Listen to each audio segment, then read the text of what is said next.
Olá, estudantes do 6º ano do ensino fundamental, sejam bem-vindos a mais uma aula de geografia. Eu sou a professora Luíse Coutinho e estarei junto com vocês no nosso chat, mediando aí as interações da nossa aula de hoje, que é uma aula sobre as maiores bacias e redes hidrográficas do mundo. Quem vai ministrar a aula de hoje para a gente é o professor Antônio Russo. Bom dia, professor Antônio. Bom dia, professora Luíse. Bom dia aos alunos do 6º ano do ensino fundamental, aos professores e a todos que irão participar de mais essa aula aqui, que nós vamos falar, dar uma continuidade à aula de ontem, que fala sobre as bacias hidrográficas, agora estendendo aí para o mundo.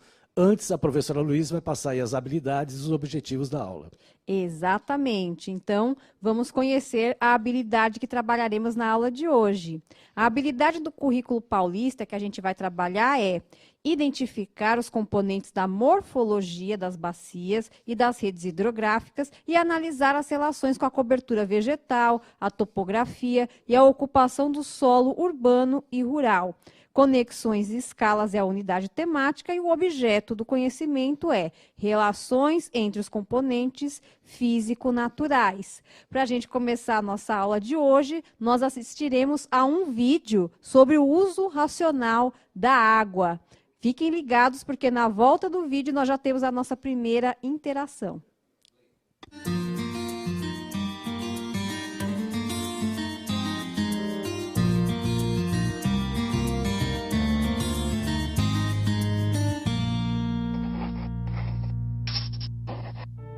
Nossa água. Saber usar para não faltar.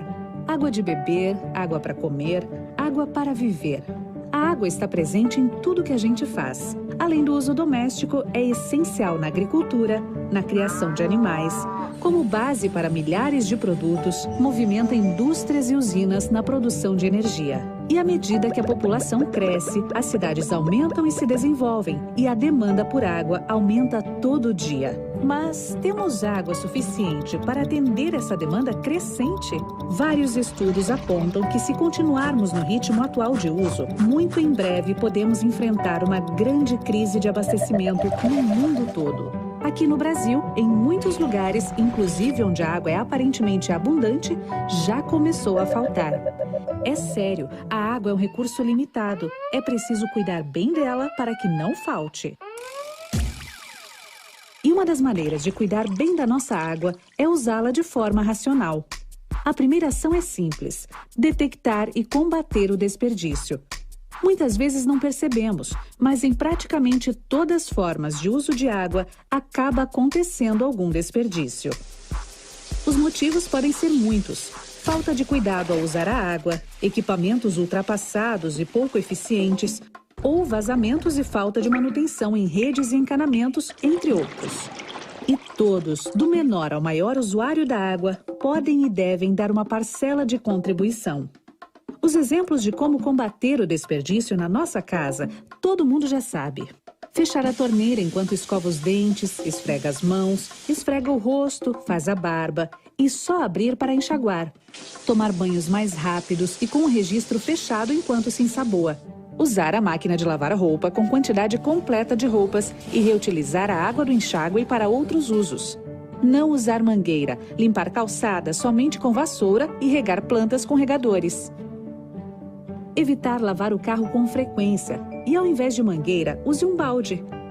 Uma lavagem que consumiria mais de 200 litros pode ser feita com 40.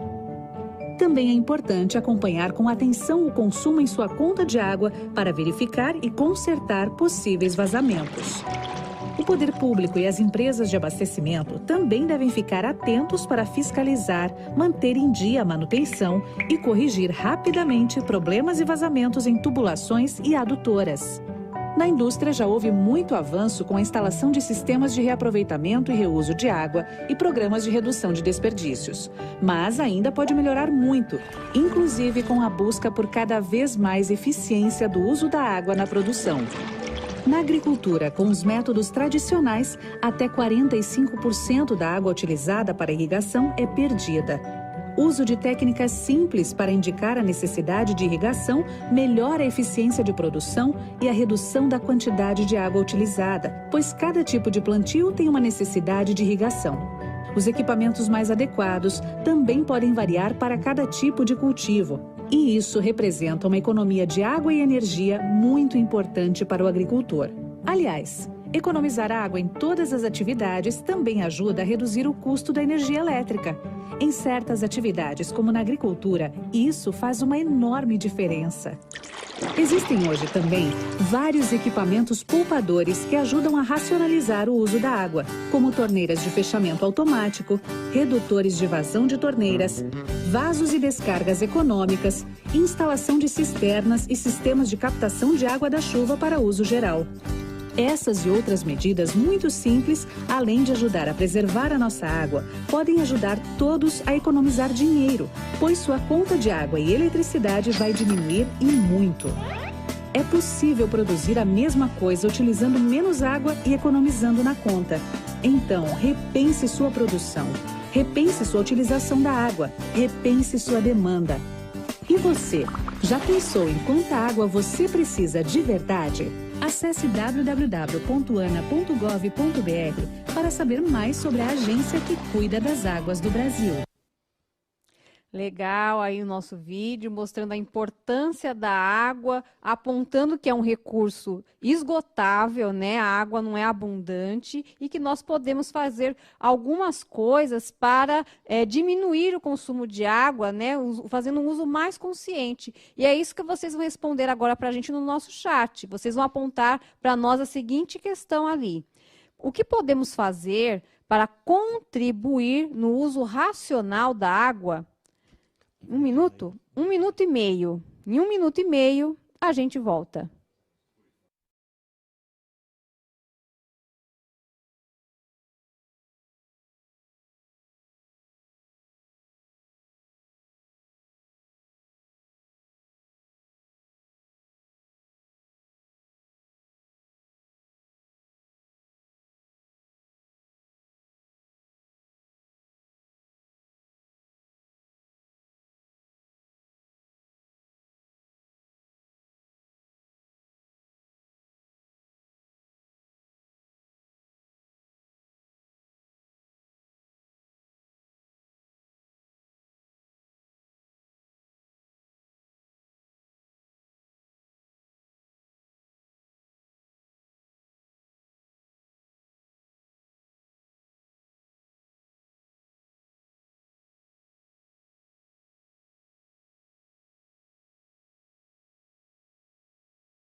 Voltamos, muitas interações aqui no nosso chat de estudantes, dando aí sugestões de como economizar água. O Otávio, por exemplo, disse que uma forma de fazer um uso racional da água é tomar banho bem rapidinho. A Maria Cecília disse lavar carro com um balde, né? Outros estudantes aqui, como o Iago, apontaram não escovar os dentes com a torneira aberta.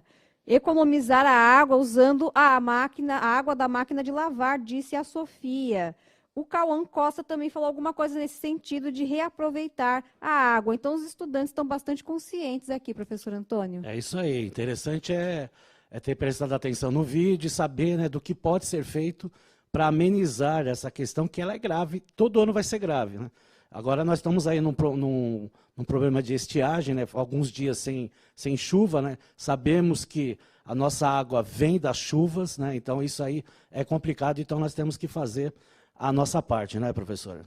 Exatamente. E seguindo aí no nosso assunto da água, a gente vai assistir a mais um vídeo que é sobre o Comitê de Bacia Hidrográfica. Já já a gente volta.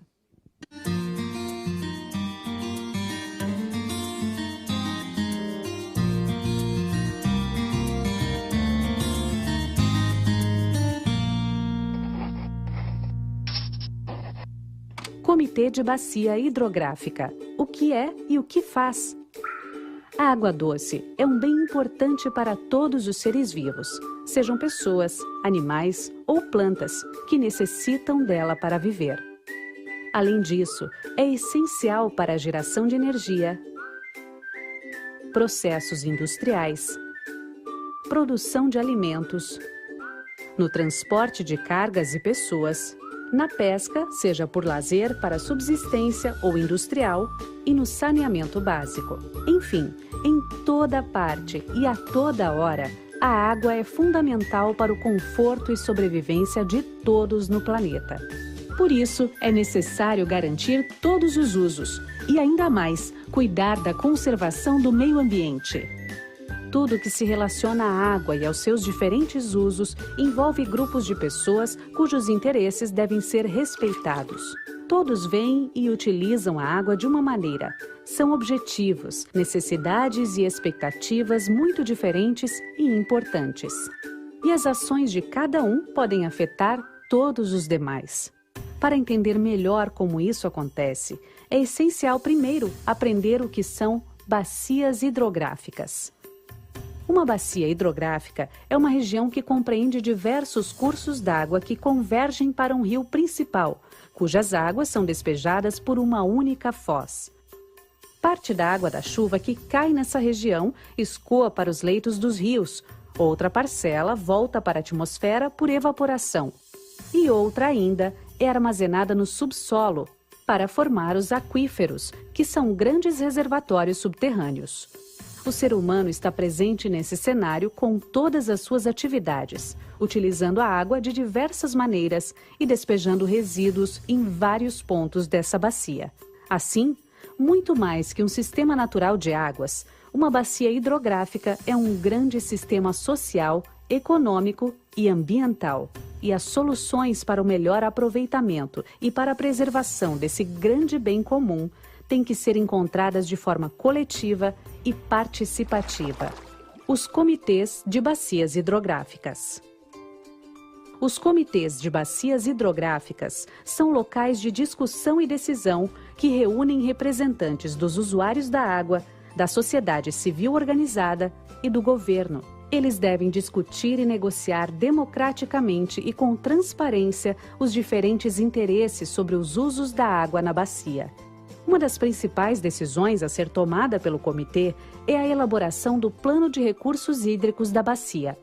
Um plano para os usos da água, que reúne as informações estratégicas para a gestão das águas em cada bacia hidrográfica, para manter a qualidade e quantidade desse precioso recurso para as futuras gerações. Os comitês de bacias hidrográficas têm um poder real de decisão e cumprem um papel fundamental na elaboração das políticas para a gestão de recursos hídricos. Conheça a Lei das Águas, Lei 9433 de 97. Democratizar a gestão dos recursos hídricos e compartilhar o poder de decidir. Participe de uma nova gestão das águas. Acesse www.ana.gov.br para saber mais sobre a atuação da Agência Nacional de Águas junto aos comitês de bacia hidrográfica. Muito interessante o vídeo. Vocês viram a importância das bacias hidrográficas e desses comitês que ajudam a gerenciar e democratizar a água, né, professor Antônio? Exatamente. E achar que a água ela é infinita, tá enganado aí. Tem aluno ainda, né, falando aí no chat aí que a água ela é infinita. Né? Nós estamos falando de água doce, 2,5% no planeta, incluindo aí as geleiras, que são aí mais de 90% da água doce do planeta. Então, se ainda tem essa ideia de que a água é infinita, é só fazer uma pesquisa aí do que aconteceu em 2014 no estado de São Paulo, né, que nós tivemos um uso racional aí que durou até 2016. Então, isso não é brincadeira, Não é à toa que nós temos uma lei, que é a Lei das Águas, que nós vimos ontem, que foi citado novamente no vídeo, a 9433. Temos uma resolução de 2003, porque água doce, no mundo, ela é séria. Isso porque no Brasil nós temos 12% de água doce do planeta. Agora, se a gente não tratar bem e usar racionalmente, né, nós não vamos ter essa água. Então, além de ter água doce, ela tem que ser tratada. Isso gera um custo para nós. Então, quanto mais desperdício, mais caro fica. Então, vamos tirar um pouquinho essa ideia de que a água é infinita, porque senão, se todo mundo pensar assim, vai chegar uma hora que essa água aí ela vai ficar bem finita mesmo. E aí as pessoas vão se arrepender desse tipo de pensamento, ainda mais agora, em 2020, que nós estamos tendo aí uma estiagem de alguns dias de água, né, e acontece esse problema, tudo bem? Bom, vamos ver aí as bacias do mundo. Nós vamos ver as 6 maiores bacias do mundo. Então, a primeira delas é a bacia amazônica, vocês estão vendo aí na tela. Tá? A bacia do rio Amazonas, né, que tem esse nome por causa do rio Amazonas, ela envolve aí uma região ampla, né? E além disso, além de pegar o Brasil, pega outros países aí, como a gente observa no mapa, né? Pega o Peru, pega a Colômbia, o Equador, a Venezuela, a Guiana, Suriname e Bolívia. Então, ela não é só uma bacia brasileira, ela é uma bacia internacional. E ela é uma bacia que nós chamamos de bacia de regime misto. O que é um regime misto? Ele vem das águas pluviais, né, que são as águas de chuva, como as águas nival, que vêm do gelo. Tá? Tanto é que a nascente do rio Amazonas fica na Cordilheira dos Andes, no Peru, que a gente vai ver mais para frente.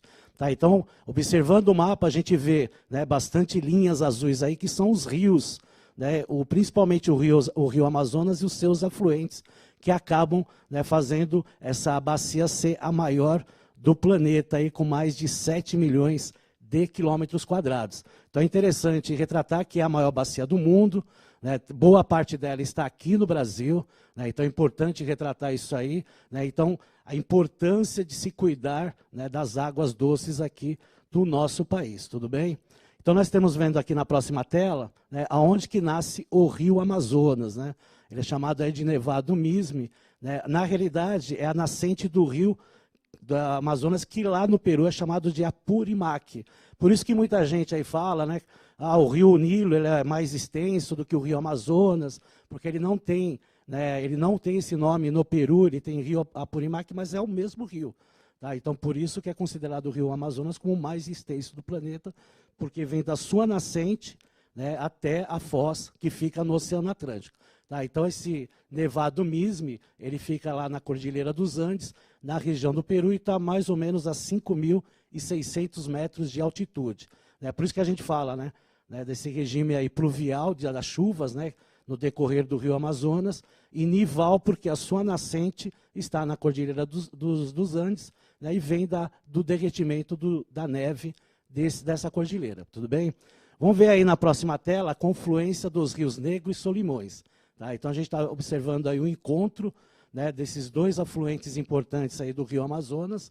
Né? Então, essa primeira observação que foi feita dessa confluência foi já no século XVI, né? Foi feita aí pelo Francisco de Orellana, né? Já na época da colonização aqui da América, e é uma imagem até bonita, né, professora? É muito bonita, aí é o encontro, né, das águas dos 2 rios, e vocês vejam que a coloração das águas é diferente, né, professor? Exatamente, o Rio Negro tem esse nome por causa da cor negra das suas águas, né? E o rio Solimões ele é conhecido como o Rio Branco, né? Pela coloração da sua água, que é uma água barrenta, né? Porque tem muita sedimentação nesse rio aí, tudo bem? Vamos ver aí a foz do rio Amazonas. Tá?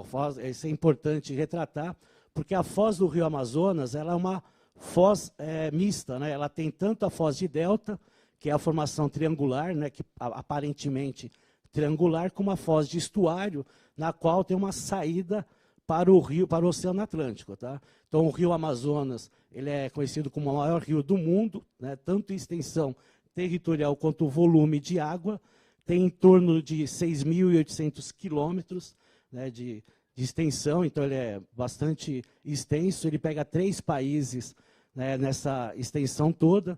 Né? Então, esse rio aí, essa sua foz, ela tem uma importância muito grande por causa dessas veias de afluentes que nós temos, que elas são extremamente navegáveis, né? Tanto é que um dos principais transportes marítimos da região norte é o transporte marítimo, que é muito utilizado aí, porque nós temos muitas, né, comunidades ribeirinhas nessas regiões aí, e o único jeito de você trafegar para aquelas regiões é através de embarcações, né? A gente vê muito isso, né, na televisão, né, na imprensa, quando a gente observa, né? A aluna Ana Clara disse que já esteve ali na região do Rio Negro e Solimões, no Encontro das Águas. Bem legal. A aluna Ana Clara, obrigada pela contribuição aí na nossa aula. É isso aí. Então, mostra aí, né, que a aluna Ana Clara viu o que vocês observaram aí na imagem que nós apresentamos para vocês. Quando a gente fala de bacia hidrográfica, a gente sempre fala da vegetação que tem nessas bacias, né, principalmente as maiores bacias do mundo. E não podíamos deixar de falar que na bacia amazônica também tem, além do rio Amazonas e seus afluentes, nós temos aí a floresta amazônica, né, que é de supra importância para essa bacia. Então, a floresta amazônica, que também é a maior floresta do planeta, tem uma área total de mais de 5,5 milhões de quilômetros quadrados, né? Tem lá o seu ponto mais alto do Brasil, que é o Pico da Neblina, 2.993 metros. Tem uma diversidade enorme aí de fauna e de flora, né? E tem, como eu falei para vocês, as comunidades ribeirinhas, né, as comunidades indígenas, né? Teve destaque aí para a borracha no início do século XX, né? O ciclo da borracha, que foi um dos ciclos da economia aqui do Brasil. Então, a floresta amazônica tem uma grande importância na questão, né, das águas da bacia hidrográfica e também na relação aí com o rio Amazonas, né? Agora nós vamos ver a segunda maior bacia do planeta, que é a bacia do Congo, tá? Que fica lá no continente africano. Então, essa bacia aí, ela tem uma extensão bem menor do que a bacia do Amazonas. Ela tem em torno de 3.700.000 quilômetros quadrados, né? Ou seja, quase metade aí do que se tem no rio, na bacia amazônica. Ela abrange 10 países da África, tá? Ela é a segunda maior aí, né, depois do rio Amazonas, e tem o rio Congo, né, como nós estamos vendo aí na imagem, como sendo o seu principal rio, por isso a denominação de bacia do Congo. Mas também o rio Congo, como o rio Amazonas, tem os seus afluentes, né? E a bacia do Congo tem outros rios aí que perfazem essa bacia aí. Logicamente, o rio Congo é o principal deles, então a gente vai observar, né, o rio Congo. Então vamos ver aí na próxima imagem, né, o rio Congo, que também é conhecido como Rio Zaire, né, porque antes o país chamava Zaire, é o segundo maior rio da África, é o 7º do mundo, né, ele só perde aí aqui na África para o rio Nilo, né, mas é o 7º em extensão do mundo. Tem 4.700 quilômetros, é o primeiro da África e o segundo em volume de água, né? Ele tem mais volume de água do que o próprio Rio Nilo, né? O Rio Nilo, ele é extenso, mas não tem tanto volume de água porque tem os seus períodos de estiagem, o que não acontece com o Rio Congo e nem com o Rio Amazonas, tá, ok? A foz dele é tipo de estuário, né? Como a gente pode voltar a imagem um pouquinho, a gente vai ver, né, que eles têm lá um canal, né, na sua foz, né, que acaba desaguando, então a gente chama isso aí de foz de estuário, tudo bem? E, logicamente, como a gente viu na bacia amazônica, a gente vai ver também que existe uma floresta nessa região aí, né, que ela é de suma importância também para a bacia do Congo, que é a floresta do Congo, né? Ela tem mais ou menos aí 5.500.000 quilômetros quadrados aí no seu entorno, né? Do rio, o rio Amazonas tem, a floresta amazônica 5.500.000 quilômetros quadrados, e essa floresta tem 1.800.000 quilômetros quadrados, né? Então, 3 vezes menor do que a nossa floresta aí, tá? Ela abrange 6 países do continente africano, né, incluindo aí a República do Congo, né? E como o rio Amazonas, né, o rio Congo, que eu esqueci de citar para vocês, né, e mostra a imagem, as curvas dos rios, né, que são chamadas de meandros, né, então já chamamos esses rios de rios meandrânticos, por causa dessas curvas que nós temos aí. Então, tanto o rio Amazonas como o rio do Congo, ele tem essa é a característica, né, deles aí, que são rios com bastante curvas aí. O rio Tietê e o rio Pinheiros aqui tinham bastante curvas, né, professora? Mas com as construções, né, com as marginais, né? Exatamente, para se fazer ali as pistas da Marginal Tietê, eles meio que esticaram, né, professor, o rio ficou um pouco mais reto, né, e isso acarretou em alguns problemas que a gente sempre toma contato com eles quando chove aqui na cidade de São Paulo, que transborda ali a água do rio Tietê, a água avança pela pista e aí os problemas acontecem, as enchentes, os grandes engarrafamentos, né? Porque houve uma drástica alteração da natureza, que era o curso natural do rio, tanto do Tietê quanto do rio Pinheiros também. Exatamente. Então aí nós vamos para a terceira maior bacia do mundo, que é a bacia do Mississippi. Tá? Então vocês estão observando o mapa, né? A gente vai observando, né, o tamanho das bacias, né, as linhas azuis aí como sendo as linhas, são os rios, né, que correm nessas bacias, mas logicamente ela tem esse nome por causa do rio Mississippi, que aparece em destaque na bacia do Mississippi, né? O rio Mississippi ele tem uma conjunção com o rio Missouri. Tá? Então, quando se fala aí na bacia do Mississippi, alguns denominam da bacia do Mississippi e do Missouri, porque é uma continuidade, apesar de terem nomes diferentes, e eles são classificados diferentemente. Tá? Então, essa bacia aí tem em torno aí de 3.300.000 quilômetros quadrados, né? Como eu falei, a terceira maior do mundo, né? E tem aí, né, o Mississippi como rio principal com 3.778 quilômetros. E essa bacia aí, ela banha 31 estados dos Estados Unidos, né? Os Estados Unidos têm 50 estados, né? 48 são no seu próprio continente, né? E 2 fora, né? Que é o Havaí e o Alasca. Então, dos 48 continentes, dos 48 países do seu território continental, né, 31 são banhados por essa bacia, então por isso a importância dessa bacia. Vamos ver aí o delta do Mississippi, então não precisa nem dizer, né, que a sua foz é em formato de delta, porque já fala o nome, delta do Mississippi. Né, ele tem também uma parte de estuário, né, que é aquela saída que aí acaba desembocando aí na sua foz. Né, e ela tem, né, regiões nesse rio aí que estende aí por mais de 400 quilômetros de largura. Então, como o rio Amazonas, como o rio Congo, ele é extremamente navegável, então dá para se navegar entre esses estados através do rio Mississippi e também do rio Missouri, tá? Que é importante retratar para vocês aí.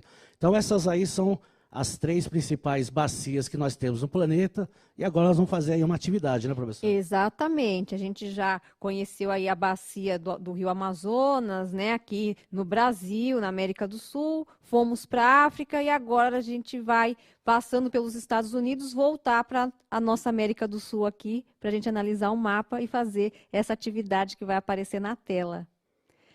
Olha só esse mapa aí, observem e respondam. Quais países o Rio Amazonas atravessa? E a B, onde deságua o Rio Amazonas? Quantos minutos, professor Antônio? Pode dar 1 minuto. Então, em 1 minutinho, a gente volta.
Voltamos, vamos colocar aqui para o professor Antônio algumas das respostas de vocês, tá?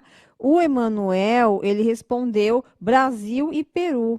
A Laís disse Peru e Bolívia. Já o Matheus apontou vários países, Venezuela, Colômbia, Equador, Peru, e Bolívia. O Nicolas, respondendo a questão B, disse que deságua no oceano.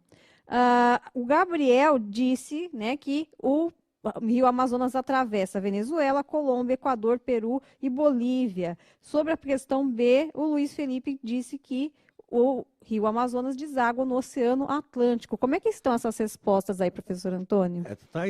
A maioria acertou, né? Lembrando que eu falei, né, a nascente do Rio Amazonas fica no Peru, né, e deságua lá no Oceano Atlântico. Então, para quem prestou atenção, já podia responder praticamente as duas questões. Mas além do Peru e do Brasil, nós temos a Colômbia. Tá? A Venezuela tem a bacia hidrográfica, mas não tem o Rio Amazonas, né, no seu território. E o oceano aí que deságua é o Oceano Atlântico. Então está aí correto. Era só ter observado o mapa, né, e ver as linhas aí dos países. Perfeito? Perfeito. Agora a gente vai assistir mais um videozinho, pessoal. É um vídeo que vai falar sobre a falta d'água e os rios voadores. Que curioso isso, né? Vamos conferir no nosso vídeo.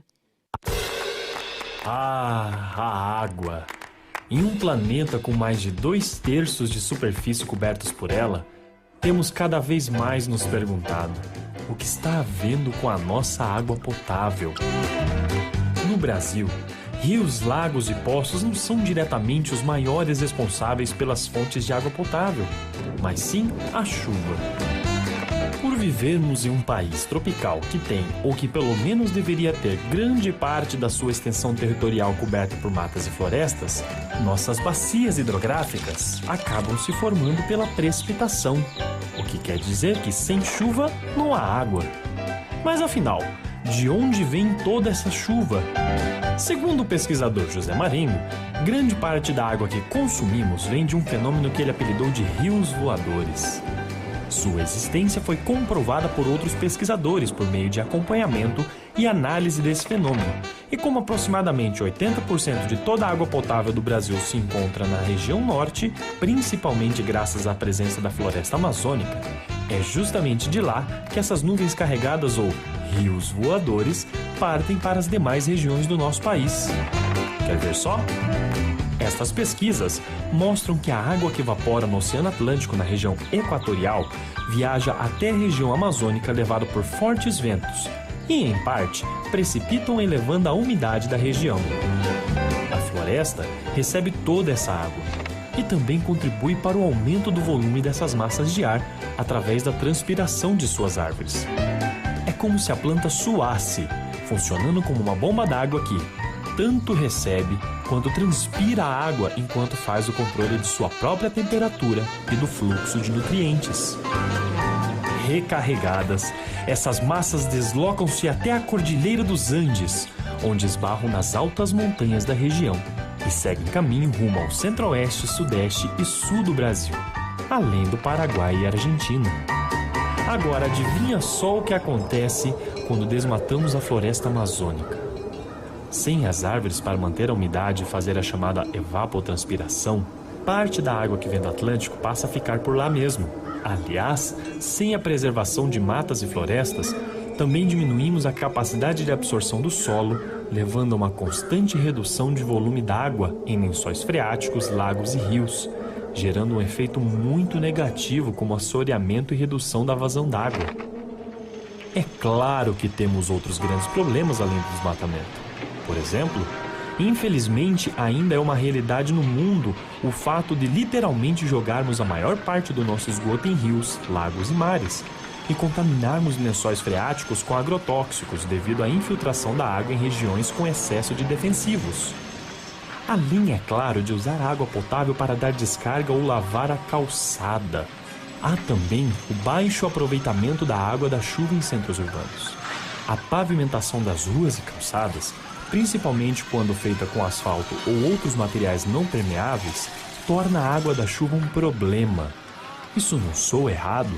Afinal, a chuva que deveria ser a solução para a falta d'água nas grandes cidades, simplesmente escoa para bueiros e valas e é completamente inutilizada. Racionar água faz parte da solução.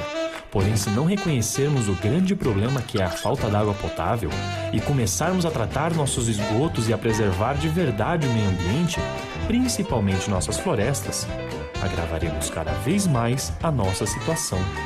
Pense bem.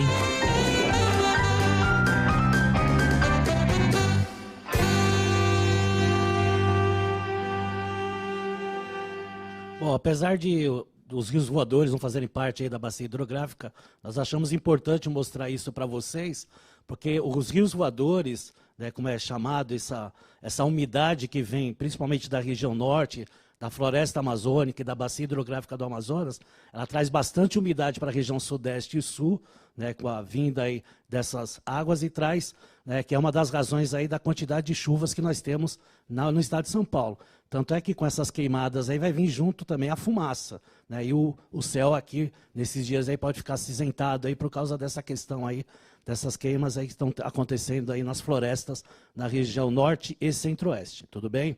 Então, a bacia do Rio da Prata é a próxima que nós vamos ver aí, que é a quarta maior do mundo, né, tem mais de 3 milhões de quilômetros quadrados, né, é a segunda maior aqui do Brasil, né, aqui no Brasil tem quase 1.400.000 quilômetros quadrados, possui cerca de 60% das hidrelétricas do Brasil, né, e as que estão ainda sendo construídas, e tem lá suas principais subbacias, as do Paraná, Paraguai e Uruguai. Então, ela tem uma importância grande quanto a fonte de energia para o nosso país aqui, principalmente para a região sul e sudeste. Tudo bem?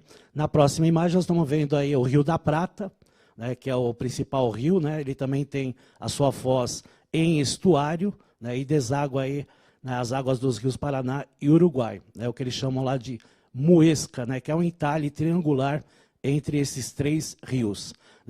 Nessa bacia, o que nós temos de importante aí é a usina de Itaipu, né? Vocês vão ver aí na próxima imagem. Essa usina de Itaipu aí, que é uma das maiores do mundo, né? Tem a de Três Gargantas na China, que também tem uma capacidade enorme de fornecimento de energia, né? Mas ela é a maior do mundo porque ela tem 20 geradores de energia, né? São 18 que funcionam, né, e 2 que ficam na reserva aí sempre para trocar, né, para fazer manutenção, né. Essa usina de Itaipu aí, ela começou a ser construída na década de 60, né, e se efetivou na década de 70, né, então foi uma das principais obras, né, para fornecimento de energia, tanto para o Brasil como para o Paraguai, por isso que ela é considerada uma usina binacional.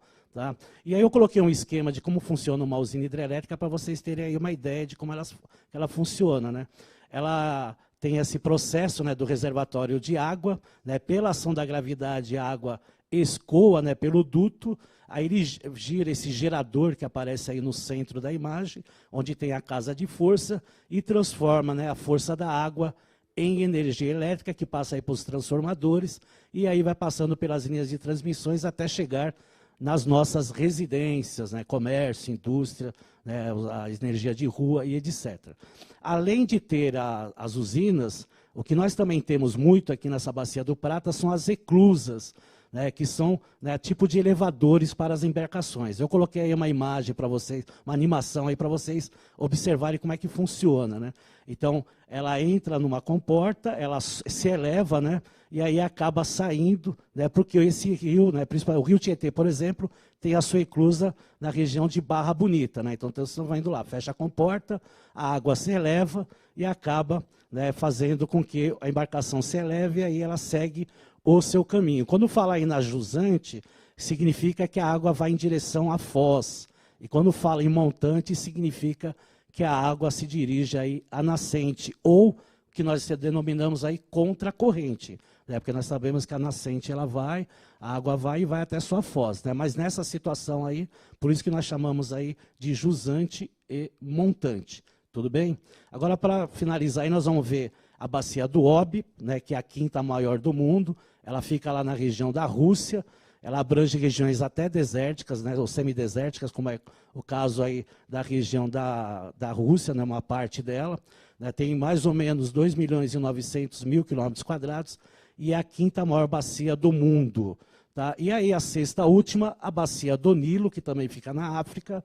Ela tem lá uma extensão de 2.900.000 quilômetros quadrados, tem o seu principal lago, o Lago Vitória, né, e tem lá o Grande Vale do Rift, né, cerca de 10% do território africano, né, atravessando aí as regiões áridas e com grande densidade populacional. E o seu principal rio aí é o Rio Nilo, como está mostrando aí no mapa para vocês, tudo bem? Entrem no Saiba Mais, para vocês estarem pesquisando aí, né, vai ter uma telinha aí para vocês printarem no Saiba Mais. Aí vocês printem essa tela, façam uma pesquisa aí da riqueza das Américas. É um vídeo, na realidade, de uns 17 minutos, para vocês pesquisarem mais, né, professora? Exatamente. Agradeço ao professor Antônio pela aula de hoje e recomendo a que vocês, estudantes, avaliem a nossa aula pela nossa pesquisa. Vai aparecer aí o QR Code e também o link para vocês avaliarem a nossa aula. Até a próxima, sexto ano. Tchau, tchau. Tchau, pessoal.